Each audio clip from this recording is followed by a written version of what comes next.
A paz do Senhor, professor. Seja bem-vindo a mais um EBD Síntese Podcast, hoje com o momento pedagógico da classe de adultos. A paz do Senhor, irmã Rosimar. A paz do Senhor, Manu, a paz do Senhor, querido professor e aluno. É um prazer estarmos aqui para juntos, né, passarmos algumas dicas para as suas aulas, professor. É verdade. E hoje nós estamos aqui com vocês para trazer as dicas da lição de número 3, que tem por título A Natureza da Igreja. Além disso, ela vai ter como objetivos destacar a natureza bíblica da igreja, fundamentada na doutrina dos apóstolos e conduzida pelo Espírito Santo, apresentar os aspectos naturais visíveis e invisíveis da igreja e, por fim, elencar a unidade da igreja como aspecto central que revela a sua identidade cristã neste mundo. Então, dentro desses objetivos, né, toda a lição ela vai perpassar aí os tópicos, vocês vão poder estar trabalhando, né, com os seus alunos cada um dos tópicos, e é importante considerar a palavra-chave, então você conceituar junto aos seus alunos, né, começar com este diálogo e perguntando o que que eles acham que seria essa natureza da igreja. Seria uma natureza espiritual? Seria uma natureza terrena? O que que é essa natureza quando se fala em relação à igreja? Né? Então, você pode começar introduzindo, né, sempre pegando o tema da lição e trazendo como uma pergunta para a classe, de modo que já inicie essa aula com uma interação, com uma conversa, né, com cada um aí colocando os aspectos conceituais sobre o tema da lição. E aí você segue, né, com os tópicos, desenvolvendo aí os tópicos da lição conforme o seu planejamento. E para agregar esse planejamento, né, eu quero convidar agora a irmã Rosimar para apresentar as dicas que ela trouxe em relação à lição de hoje. É isso mesmo, irmã. Minha querida irmã Manu, uma das coisas importantes, professor, é o planejamento, né? Nós estamos iniciando um novo ano, um novo trimestre, e eu acredito que toda a nossa vida, o planejamento ele é de fundamental importância. Então, para que essas dicas pedagógicas elas sejam inseridas na sua aula, professor, é importante que você prepare o planejamento, dividindo os tópicos, né? Para que possa ter a sua aula possa estar completa, né, com a introdução, com todos os tópicos, né? Para que assim o seu aluno possa sair com o conhecimento, né, adquirido da aula. Então, é muito importante que o professor, no momento do planejamento, ele pense qual é o método que ele vai utilizar.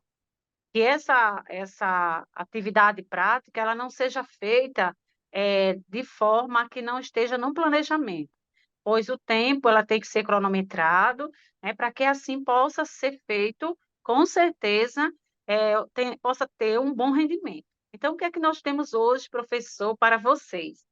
Eu pensei da estratégia didática de hoje, iniciar com uma aula expositiva dialogada. É muito bom sempre fazer esta aula expositiva dialogada. Você pode utilizar, professor, a multimídia na sua igreja, ou o quadro branco, né, dependendo da sua congregação. Nós sabemos que a exposição do conteúdo, com a participação ativa dos nossos estudantes, né, cujo conhecimento prévio, que nós temos que sempre levar em conta o conhecimento prévio, ele deve ser considerado e pode ser tomado como ponto de partida. Então, nós vemos aqui, professor, que o professor, no momento que ele realiza essa proposta, né, da aula expositiva dialogada, é muito interessante que ele leve os alunos a questionarem, né, interpretarem, discutirem o objeto de estudo, que é a lição, e a partir do reconhecimento e do confronto com a realidade. É muito importante isso, extinguir, no caso, cobrar. eh, Tirar dos nossos alunos aquilo que eles trouxeram de conhecimento. É muito importante repassar esse conhecimento dos nossos alunos também. Então, nós devemos favorecer, né, a análise crítica também, resultando na produção de novos conhecimentos.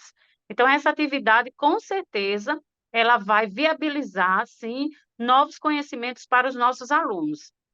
Mas essa atividade, querido, nós vamos fazer o seguinte: perguntar, vamos falar sobre a igreja genuinamente, né, cristã? Então, essa é uma pergunta para ser feita aos nossos alunos, em 2 pontos. Então, você vai dizer, ela é confessional, por quê? Então, nós vamos perguntar isso aos nossos alunos. Não é dividida, é unidade, por quê? Nós sabemos que a igreja, com certeza eles vão ter aprendido, né? Vão ter passado esse conhecimento para ele, então eles vão saber que a igreja ela tem que ser uma unidade. Então, professor, fica aí a dica para a sua aula. Que Deus abençoe. Amém, né? Uma bênção aí, a dica que a irmã Rosimar trouxe. E para finalizar o estudo dessa lição, né, eu dou a sugestão, uma dica para vocês fazerem no quadro ou até numa cartolina, a depender dos recursos que a igreja tenha, um quadro comparativo, né? Perguntando o que é igreja confessional, o que é uma igreja local e o que é igreja universal. Então, dentro de cada um desses aspectos, cada aluno pode ir dizendo ali em uma palavra, de modo que pelo menos 3, 5 participantes, né? Ali falem, você tem aí uma palavra para cada uma das colunas, né? Então, você faz aí em colunas esse quadro comparativo, de modo que eles possam expor aquilo que eles aprenderam, né? E de que maneira, né, essa palavra, ela se aplica à nossa vida, né? De que maneira esse ensino, quais são os aprendizados que esse ensino traz, né? Então, por que eu preciso saber o que é a igreja universal, o que é a igreja local, né? Qual é o sentido disso? Então, lembre de trazer, professor, a aplicabilidade para a sua aula, que esta também está na verdade prática, certo? Então, finalize, né, conclua a sua aula enfatizando esses conceitos, porque é a base do estudo da lição de número 3. Desde já, agradecemos a oportunidade, à direção do DENEC por estar aqui com vocês, ao senhor também, né, por mais um momento estar aqui partilhando. E também desejamos a você, professor, uma excelente aula e que Deus continue abençoando a sua vida e o seu ministério. A paz do Senhor a todos. Pai do Senhor.